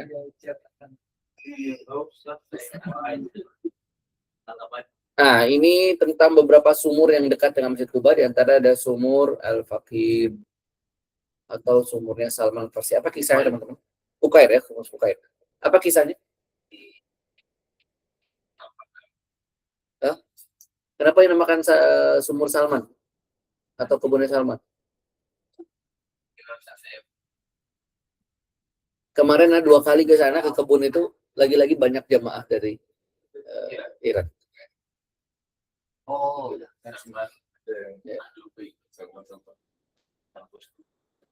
Sekarang sudah bagus ya di sana ya. Sudah bisa dikunjungi juga, teman-teman bisa ke sana. Bisa melihat perkebunannya juga.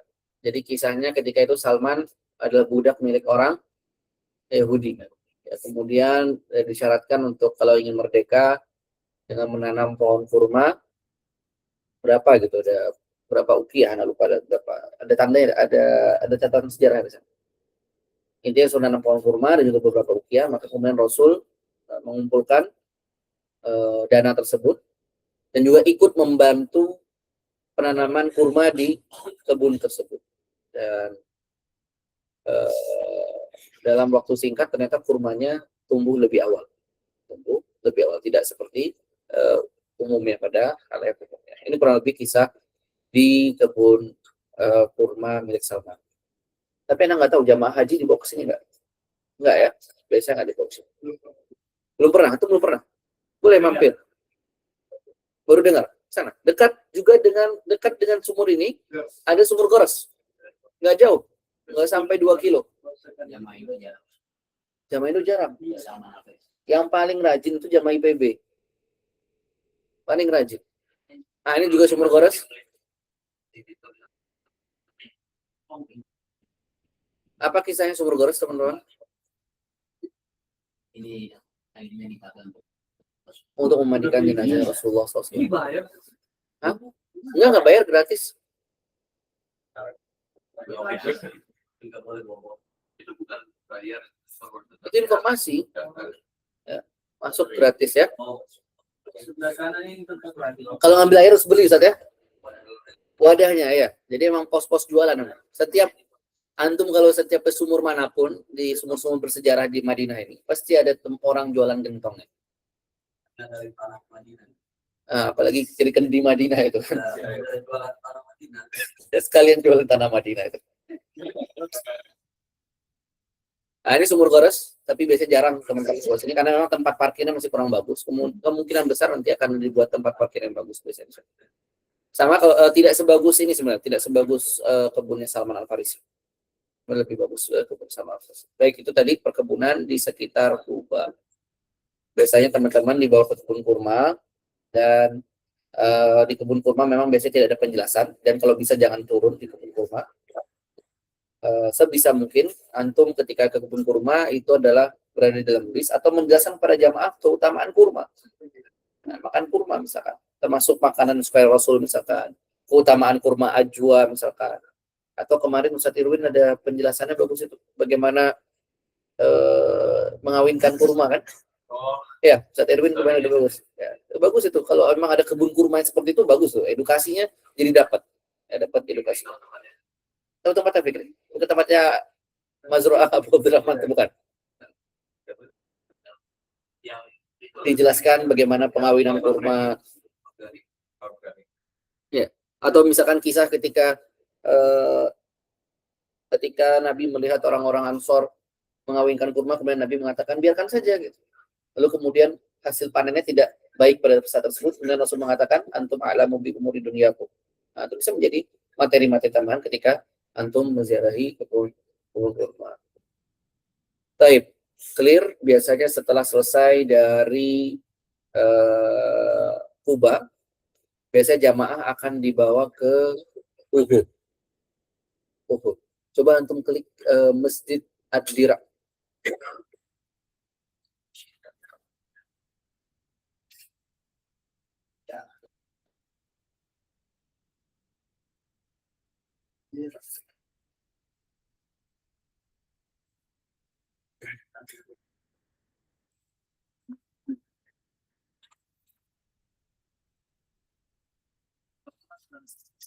Ya.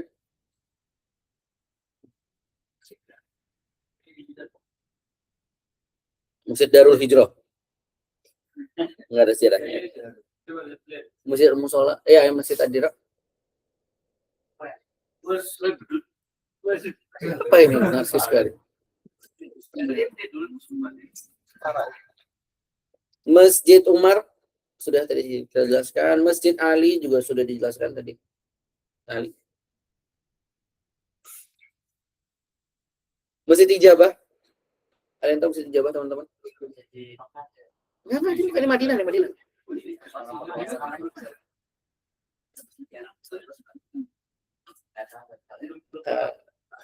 Ini dulu tempat dekat sama tempat bagi-bagi UTR. Ya, Dulu ya, dulu. Sekarang ditutup. Kalau misalkan putar balik dari arah mana namanya? Imam Bukhari, putar balik, itu kelihatan ada menara seperti ini. Masjid Ijabah. Nah, itu. Apa sejarahnya? Tentang Nabi berdoa. Ya, Nabi berdoa. 3 perkara. Iya. Apa yang nggak dikabulkan? Ya. Itu kurang lebih ya. Masjid Al-Ijabah. Ini teman-teman biasanya pasti ngelewatin nih. Kalau misalkan mau ziarah keluar dari hotel, kalau dari Markaziyah, pasti ngelewatin ini. Ya, pasti ngelewatin Masjid Al-Ijabah. Hanya kelihatan menaranya saja. Ya. Alhamdulillah sekarang udah ditutup aksesnya. Biasanya kalau dulu belum ditutup, banyak itu yang rebutan jamaah pengen doa di sana. Karena menganggap bahwa di sana diijabahi doanya. Masjidnya ijabah. Jamaah Indo ya banyak juga jamaah Indo dulu minta diantar di sana. Dulu. Sekarang sudah nggak ada ya. Masjid Mugaisilah ada juga sih, Masjid Mugaisilah. Masjid Kiblaten. Apa Masjid Kiblaten?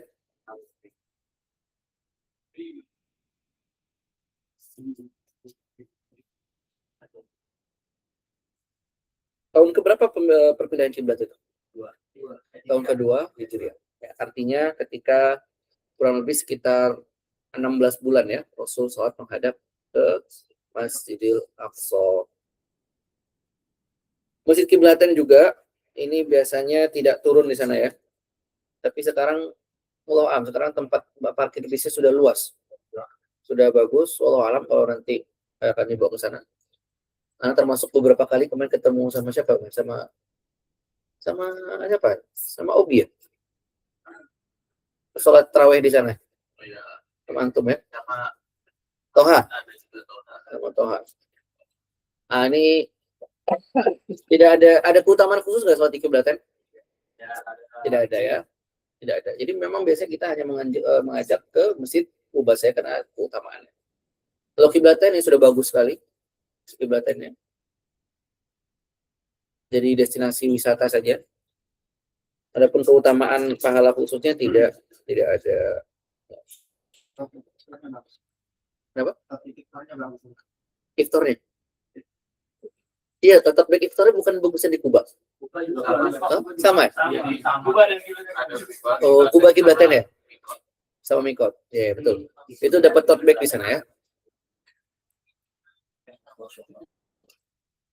Udah mati dia. Baik, Masjid Sukia.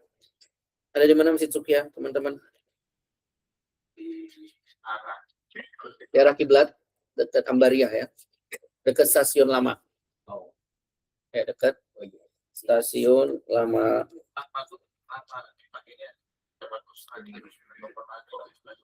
Itu zaman itu jasa terbesarnya Sultan Abdul Hamid II. Nah, biasanya kalau antum lihat yang rajin ke sana jamaah dari Turki. Pasti mereka ke sana. Kalau sore-sore antum lihat pasti ramai di sana. Anak kalau pulang kerja lihat pasti di sana ada jamaah Turki, nggak tahu ziarahnya apa dia di sana.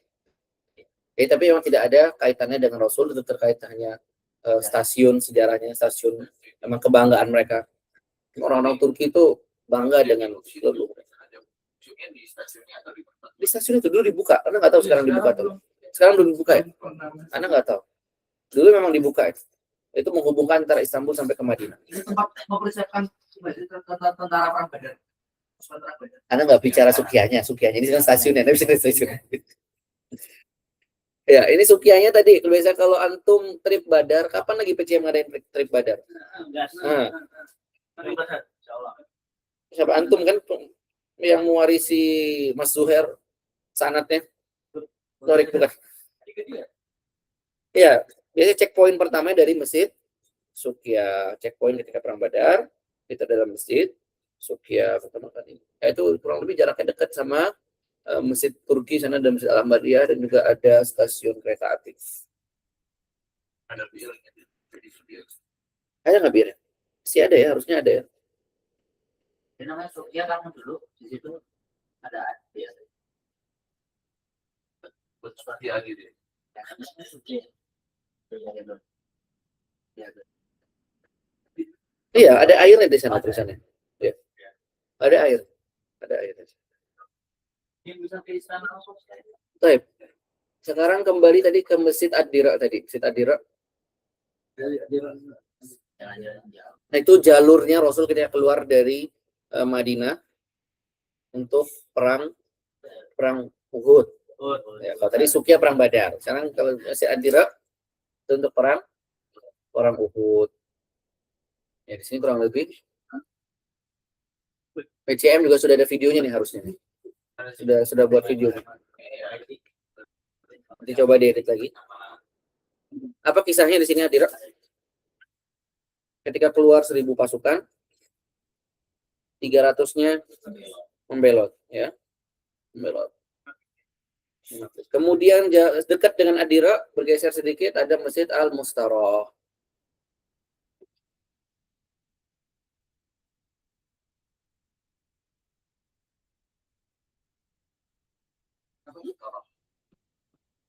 Iya, sampingnya. Masjid Bani Harisah.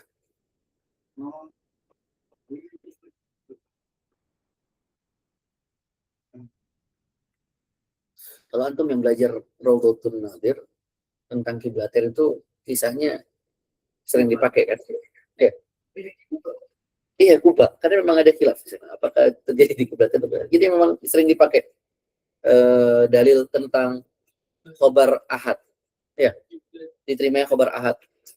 Itu bukan di Kuba, di kiblatir. Jadi memang semua masjid Madinah, kalau dikatakan semua masjid Madinah ya dahulu hadapnya kemana?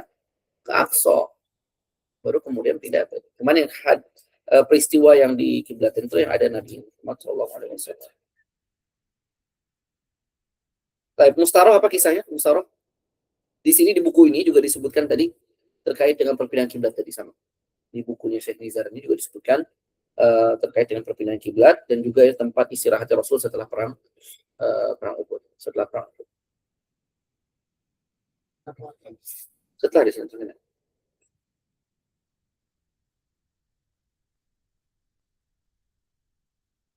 Istirahat. Karena juga dahulu tahunya sebelum perang juga, sebelum perang. Ini termasuk jalannya Rasul ketika Masjid Aqira, Masjid Mustara. Kemudian Masjid Syuhada. Apa itu Masjid Syuhada? Nah, ini juga termasuk masjid yang baru ini. Ini baru diresmikan tahun 2018. Masjid Uhud ini ya. Masjid 2018 masih baru. Ya.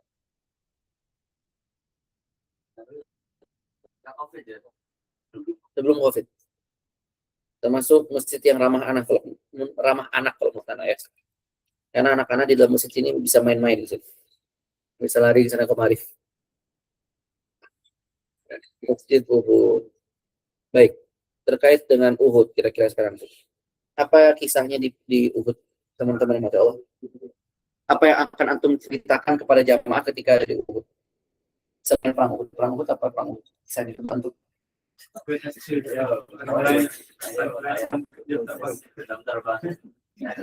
Ayo, jelasin. Kita pengen mendengar, kita di sini cuma sharing aja sini. Ada yang mengangkat tangan itu siapa? Di Google Meet. Saya Baik.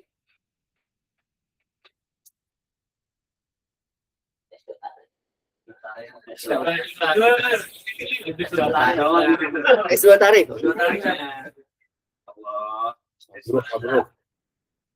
Ayo kira-kira apa kira-kira? Di Uhud, apa kisah-kisah yang bisa diangkat ketika Anda di depan jamaah Uhud?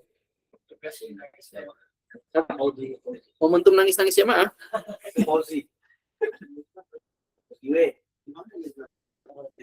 Siapa yang pakai ada tidak halus juga.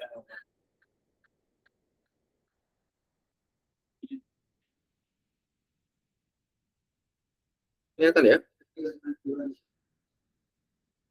Kurang lebih posisinya, Anda nggak kelihatan ya? Kurang. Ya, kurang lebih di sekitar sana lah, dekat dengan kuburan syuhada, dan juga di sana ada Jabal Rumat ya. Sekarang bayar ya? 10 real sekarang ya? Allah. Ya. Kayaknya juga kasih sombong. Resmi terus. Ya, jadi itu kurang lebih posisi pasukan pemanah. Ada berapa pasukan pemanah di sana? 50. Jadi sisanya ada di bawah. Dan di sanalah ketika Khalid bin Walid juga termasuk yang kagum dengan strategi Nabi Muhammad di perang Uhud dengan meletakkan pasukan pemanah melindungi 50 pasukan. Kemudian Khalid tunggu di bawah. Ya. Di bawah Jabal Rumat tersebut. Jadi sesi pertama itu muslimin sudah menang. Kocar kacir itu semua. Muslimin sudah mau balik. Khalid masih nunggu tuh di bawah Jabal Rumat. Di ujung ya, di situ tulisan di ujung ya. Di ujung bagian bawahnya. Kelihatan enggak? Kalau dipikir-pikir, kalau di bawah kan, ya bisa di mana juga ya. Ya, mungkin di sisi bagian mananya. Di sisi bagian mana. Karena memang waktu itu pasukan pemanah juga terkecoh kan. Terkecoh sehingga turun 40. Nah, di sini coba antum cari bahasa yang halus. Bahwa para sahabat adalah orang-orang yang mulia. Mereka pada saat tersebut bukan mata duitan. Melihat, oh itu di bawah banyak uang, turun ke bawah. Ya, tapi memang kelihatannya pada saat tersebut posisinya sudah selesai perang tersebut. Sehingga para sahabat yang ada di atas, apalagi yang mau kita tunggu, jadi di bawah sudah beres-beres, mari kita bantu saudara-saudara kita yang ada di bawah. Kan turunlah. Walaupun di sana siapa nama komandonya? Abdullah bin Jubair. Ya, radhiyallahu anhu, beliau mengingatkan bahwasanya belum ada komando apa-apa dari Rasul untuk turun ke bawah. Dan Rasul berpesan kalian tetap di atas sampai ada apa-apa untuk turun ke bawah. Kemudian berapa orang? Kurang lebih 40 turun ke bawah, sehingga sisa 10 dan 10 tersebut yang tewas sehingga keadaan berbalik arah. Yang tadinya sudah hampir menang kaum muslimin, menjadi terkalahkan di sana Allah. Berarti bukan muter Jabal Uhudnya ya. Enggak, kalau muter Jabal Uhudnya besar sekali. Itu berapa kilo Jabal Uhud itu kan? Yang diputerin itu tadi, dia ada di sisi ujung. Ya, kita juga jangan ngebayangin Bukit Pemanah tuh sebesar itu. Ini sekarang. Dulu tentu kan pasti lebih tinggi. Kemungkinan lebih tinggi. Kan dengan dengan seiring zaman kan terkikis dia. Terkikis. Begitu juga dengan Baki. Baki dulu kan adalah macam lembah. Ya. Sekarang macam bukit. Macam bukit kalau kita lihat naik ke tangga seperti itu. Tapi Uhud, apalagi kisah di Uhud kira-kira. Di sini Uhud adalah momentum antum dapat kesempatan untuk memberikan pesan-pesan. Jangan lupa pesan-pesan harus berisi pesan-pesan tentang tauhid. Bahwasanya tidak ada namanya misalkan tidak ada tempat sial di dalam ajaran agama Islam. Biasanya kalau orang udah merasa sial di satu tempat, tidak mau ke sana, takut kena sial lagi. Justru Rasul mengatakan apa? Inna jabalun yuhibbuna. Rasul berziarah di sana ketika hari akhir-akhir hayatnya. Rasul tempat berziarah ke sana salam kepada makam para syuhada Uhud. Siapa kira-kira Sayyidul Syuhada di sana? Hamzah bin Abdul Thalib. Siapa beliau Hamzah? Selain pamannya Rasul? Saudara sepersusuan Rasulullah Shallallahu Alaihi Wasallam. Ya, kalau dikatakan menang atau kalah relatif ya.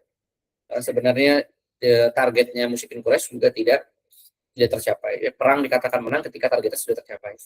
Ya, misalkan target A menyerang suatu negara, misalkan ada target tertentu, misalkan menangkap pemimpinnya, misalkan atau membunuh pemimpinnya. Termasuk juga targetnya mereka pada saat tersebut adalah Nabi Muhammad, yang ingin menghabisi Nabi Muhammad balas dendam di perang Badar. Namun pada saat tersebut terjadi hoax yang tersebar di perang Uhud, yaitu terbunuhnya Rasulullah SAW. Siapa yang dikira mukanya sama dengan Rasul pada saat tersebut? Mus'ab bin Umair radhiyallahu anhu. Baik, kira-kira di dekat Uhud ada tempat bersejarah apa lagi di sana? Ini kan teman-teman sudah mendaki Uhud ya. Ada Masjid Al-Fasah ya, tempat istirahat Rasul setelah perang Uhud. Ada di sana.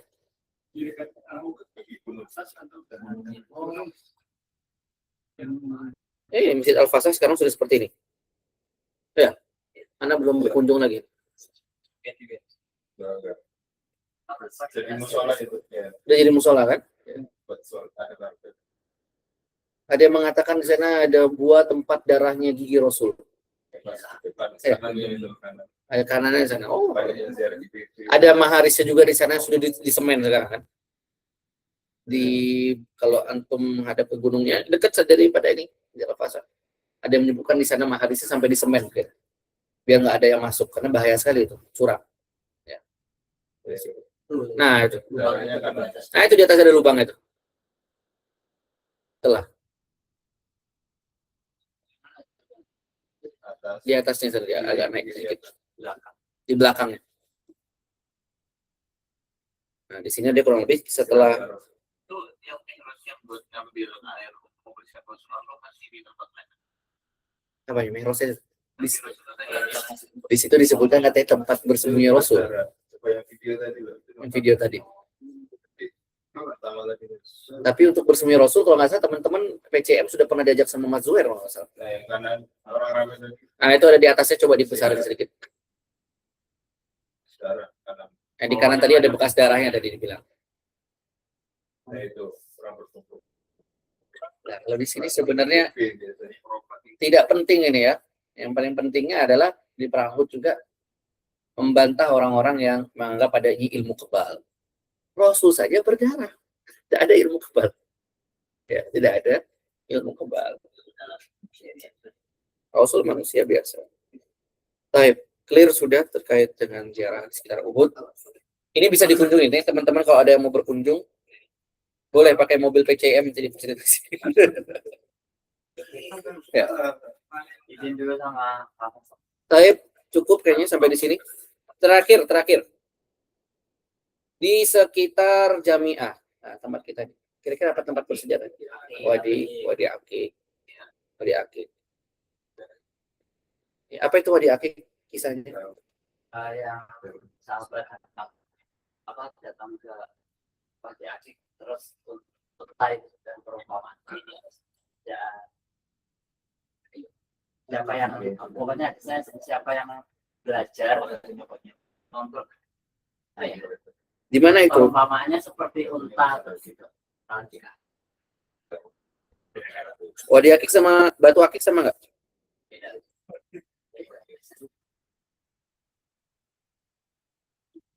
Ya itu wadi akik itu sampai ke Bir Ali ya.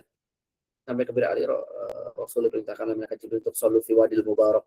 Sholatlah kamu di wadi yang diberkahi. Ya. Itu udah dalil. Jadi memang ketika itu Rasul SAW di sana, itu wadi akik sampai ke sana Rasul sholat 2 rakaat di sana di Bir Ali.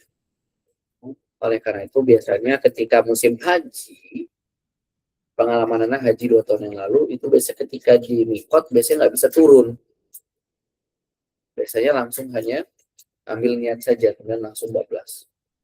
Nah, kadang jamaah Indonesia pasti bilang kapan kita sholat sunnah ihramnya? Karena memang namanya juga kan sholat sunnah, jadi memang nggak ada. Ya, kadang tidak ada. Allah alam. Itu teman-teman tadi beberapa tempat bersejarah. Nanti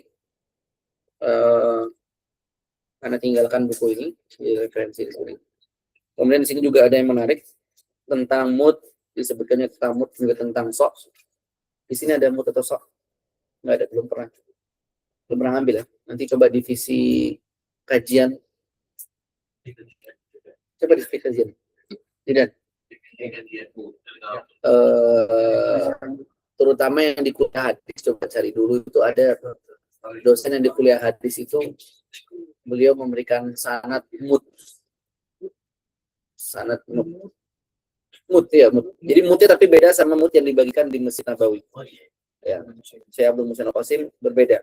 Moodnya bentuknya seperti ini kurang lebih. Ya. Kayaknya yang kajian yang 2 tahun lalu Anda pernah bawa ke sini moodnya sama sok yang Anda punya, itu yang Anda dapat sanadnya. Dan ini bentuknya tentu lebih besar daripada mood yang dibagikan di Masjid Nabawi. Ya, berbeda. Kalau di masjid yang Syekh Al-Qasim itu berbeda ya, agak lebih kecil. Dulu ada yang teman-teman kajian Indonesia PPMI itu pernah mengadakan zaman anak dulu 5 tahun yang lalu. Dulu yang COVID. Kajian sanad mood. Nabawi. PPMI Madinah.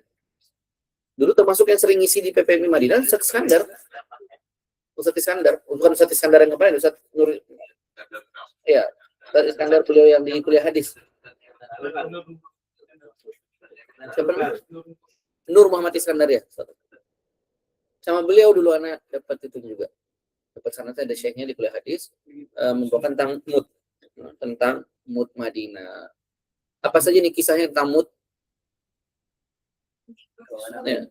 Ya, Rasul mendoakan tentang keberkahan pada mood yang dari Madinah. Kemudian juga terkait dengan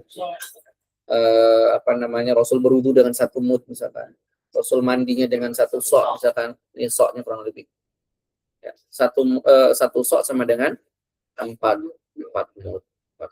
Satu sok berarti airnya dikit untuk bersuci ya, satu sok. Iya makanya kan dahulu susah air di sini. Ya. Jangan bayangkan dulu Madinah air yang melimpah, airnya juga susah. Ini di sini disebutkan satu sok ini malah cuman 3 liter air. Ya, antum mandi pakai 2 botol aqua. Cukup semua. Makanya kalau di beberapa mazhab Maliki kalau tidak salah, kalau mandi itu wajib untuk Ya, untuk diratakan agar semuanya bagian terkena airnya. Karena memang airnya sedikit, ya, airnya sedikit. Baik, demikian teman-teman semuanya. Sekarang kita tanya jawab aja kira-kira. Apalagi yang kurang-kurang, masih ada waktu sekitar berapa menit ini? Hadisnya Ali tadi saya nemu.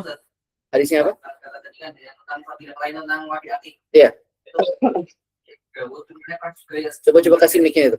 Kasih mic-nya kamu. Mereka enggak asing. Jadi kan, cuma ini bukan fadil wadi akik secara langsung, cuma Rasulullah menjadikan wadi akik sebagai perumpamaan. Jadi kalau di riwayatnya di Abu Daud itu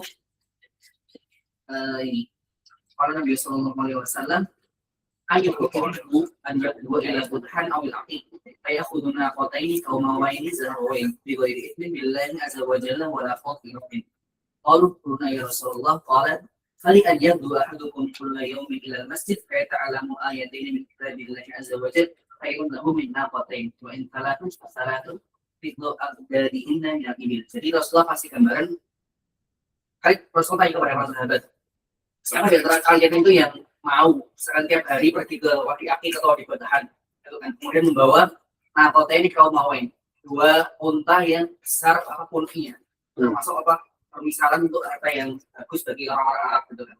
Cuman kemudian sahabat menjawab, kita semua mau ya Rasulullah setiap hari melakukan kegiatan ke Wadi Aqik kemudian membawa unta yang besar gitu kan.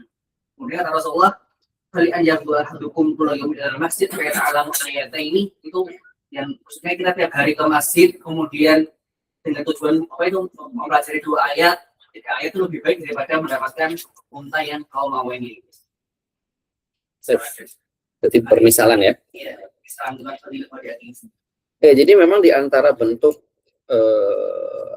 metode pengajaran Rasulullah SAW itulah Rasul selalu memberikan contoh, memberikan pengajaran itu dengan contoh-contoh yang ada di sekitar yang dekat dengan para sahabat. Contoh tadi, misalnya keutamaan tadi, para sahabat semuanya mengetahui, orang Madinah tahu di mana Wadi Aqik. Para sahabat, kenapa kok misalkan ada banyak hadis terkait dengan Gunung Uhud misalkan? Apa contoh misalkan? Jangan engkau mencela sahabat. Walaupun engkau bersedekah sebesar,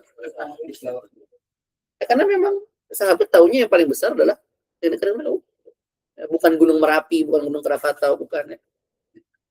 Itu di antara contoh. Ketika fadilah tentang sholat jenazah juga, ya, mendapatkan apa?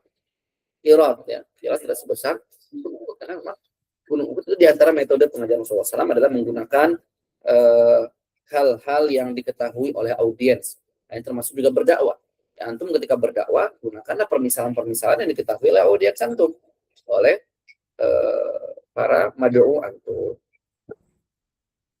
Baik, itu tadi diantaranya. Nah, di sini disebutkan Wadi Aqik. Bahwasanya Rasul juga ketika haji wada itu dari Wadi Aqik, ambil miqatnya dari Wadi Aqik. Ada yang bertanya? Utamaan apa? Taman kurma dari Madinah atau kurma ajwa dari Madinah atau seperti apa? Itu siapa yang nanya juga?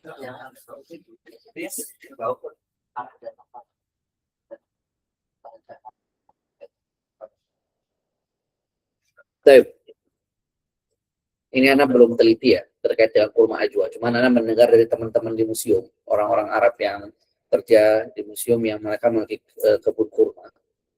Kata mereka ajwa itu khasnya Madinah. Nggak tahu di Mekah tumbuh ajwa atau enggak. Di Qasim ada ajwa atau enggak? Ada yang mengatakan mereka ajwa asri. Ada pernah baca di bukunya Ustaz Syekh Abdul Muhsin. Itu iman ada yang kurma itu ada 3 tingkatan. Kurma yang di Madinah itu kurma biasa, itu bukan ajwa. Kurma ajwa sama ajwa awal. Nah, kalau yang ajwa, cuman aneh belum ini agak sedikit lupa. Kalau yang paling dikasihati itu ajwa awal. Karena dia kan dari daerah Aliyah dan daerah Kubai. Kalau itu kata Nabi SAW itu memang dari spesifiknya. Man asbaha ala sab'i kamaratin ajwa. Kalau Aliyah itu kan kurang dapatnya kuitan yang beruhu sumun berasikun gitu. Itu yang Aliyah. Kemudian kalau yang bawahnya yang ajwa biasa itu kalau nggak salah cuma sumun yang beruhu sumun gitu.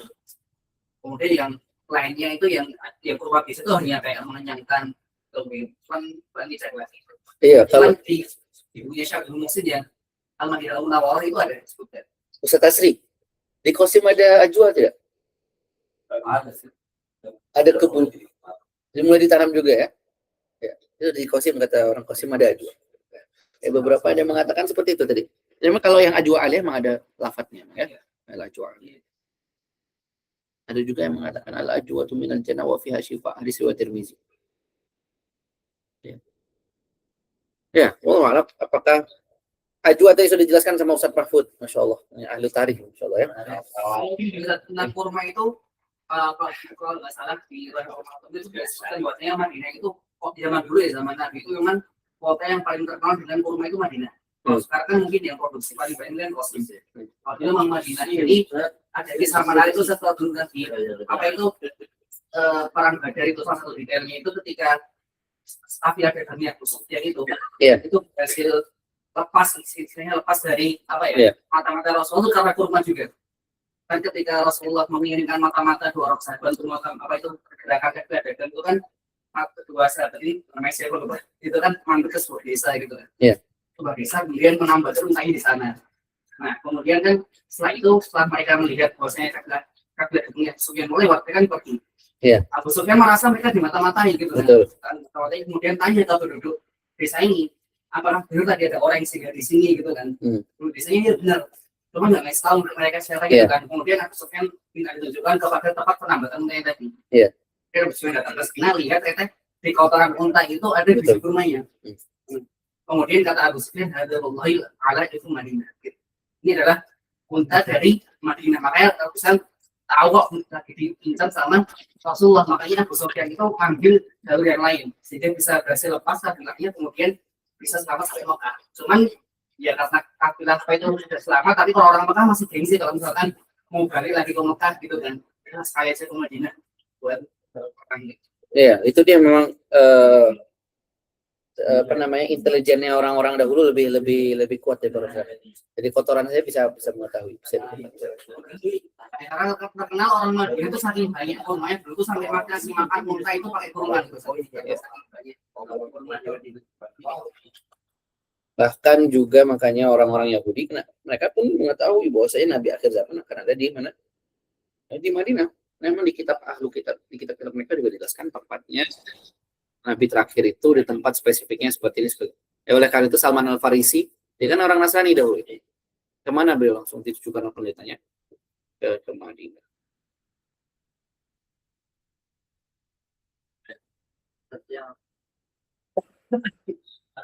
Karena datang pasukan Quraisy, antum langsung ke Anda nggak tahu parkiran bus utara itu. Dari atas dulu. Kasih kopi. Iya Pak. Jadi ada dari atas ini Jabal Makan di Ornamen. Anda nggak tahu nih, bukan nih. Dari Jamak Ummu Khalid itu mana? Jamak Ummu Khalid. Atau sesuai ditujukan palang dekat parkiran. Iya kan situ ada palangnya kan. Ada kisahnya kan, ada ukiran di sana kan, ukiran penjelasan perang Uhud. Kata Zidan dari itu. Zidan kan pernah naik kemudian kan pernah ikut yang training motor sama saya. Sudah jauh.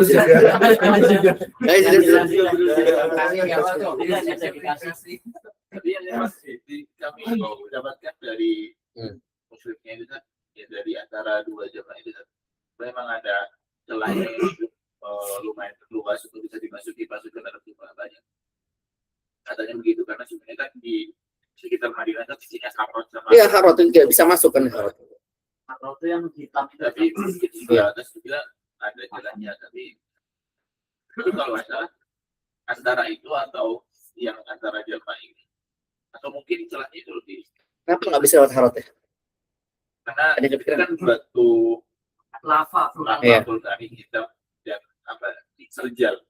Jadi kalau kuda jalan di atas sana kan panas ya tergilir masuk. Nanti dilihatin Harodnya ya. Itu nggak tahu Harodnya. Itu yang kita bisa harus sekarang udah nggak kelihatan. Beberapa masih ada kan? Ada masih yang Arab itu. Beberapa masih ada sebenarnya. Coba dilihatin Harod. Dulu pernah sama anak dulu ikut IKPM dulu. Tunjukin sama Ustaz Zakaria. Ini Harodnya. Baik. Dan semua peperangan Rasul itu terjadinya biasanya pada waktu duha ya. Biasanya pada waktu duha. Itu perang Badar Rasul selalu membelakangi matahari terbit. Ya, begitu juga di perang Uhud. Itu juga Rasul membelakangi matahari terbit. Baik, pada lagi?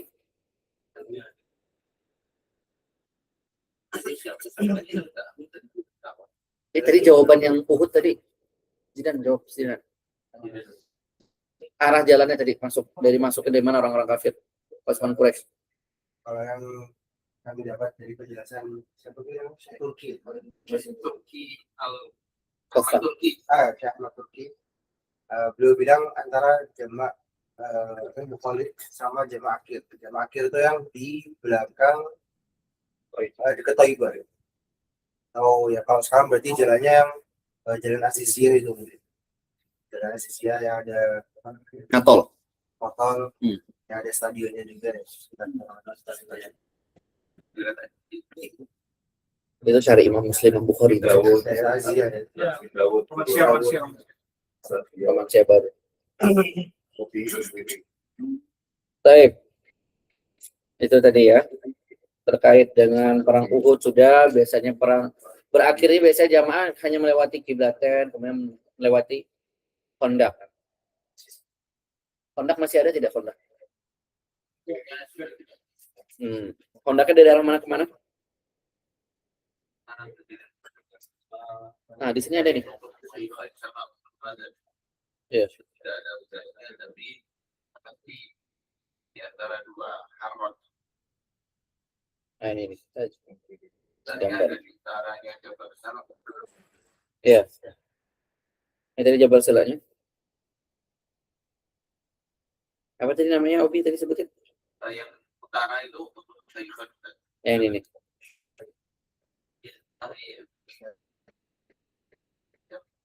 Kiri itu ada Kemudian ada Masjid Ar-Roya.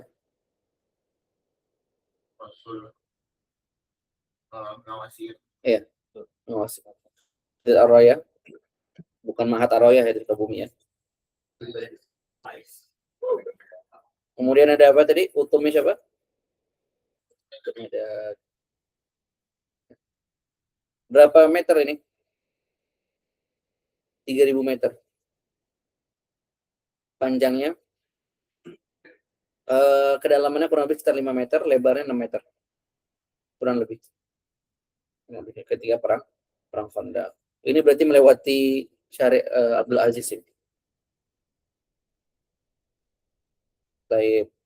Ya, itu terkait Khandaq biasanya juga jarang ada penjelasan kan tidak turun biasanya di Masjid Khandaq. Baik, demikian mungkin ini yang Anda sampaikan sharingnya. Terima kasih sekali jazakumullah khairan atas atensinya. Semoga nanti antum semua ketika bertugas bisa maksimal di lapangan. Kemudian juga harus diperkaya lagi, bukan hanya sekedar tempat-tempat saja. Jadi jangan sampai ziarah mazarat itu adalah hanya mengenalkan tempat, tapi justru yang lebih penting pada itu adalah pesan-pesan apa yang bisa diambil dari tempat tersebut. Ya, tadi misalkan terkait dengan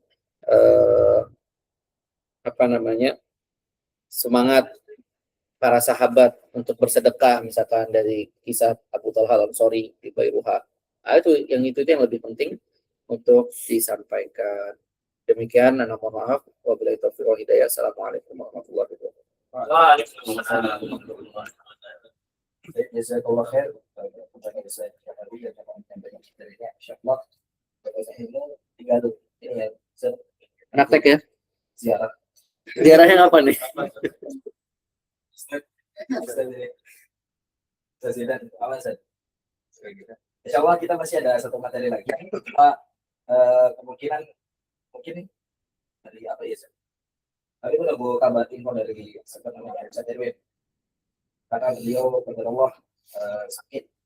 Kalau rencana awal kalau rencananya itu sebetulnya hari ini juga gitu. Jadi setelah sesi sudah habis, setelah sudah dilanjutkan.